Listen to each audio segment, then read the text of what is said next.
Hello everybody, আজকে আমরা আমাদের application process and next intake July about Australia তা নিয়ে কথা বলতে এসেছি। যারা যারা ফেব্রুয়ারি ইনটেকের ডেডলাইন মিস করেছেন আমি তাদেরকে রেকমেন্ড করবো যে আপনারা জুলাই ইনটেকের জন্য অ্যাপ্লাই করুন।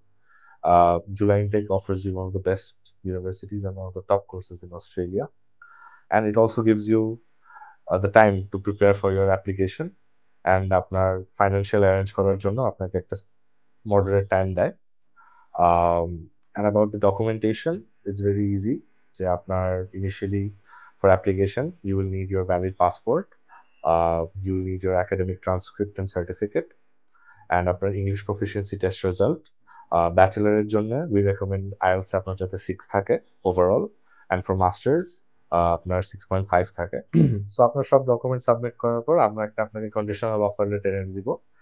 তারপর আপনার ফাইন্যান্সিয়াল ডকুমেন্টস আপনাকে আমাদের প্রুফ করতে হবে। সো তার জন্য মিনিমাম রিকোয়ারমেন্টস হচ্ছে 3 months when it comes to bank statement. So apply soon. Time is very short. So do come to us. NZ Global is waiting.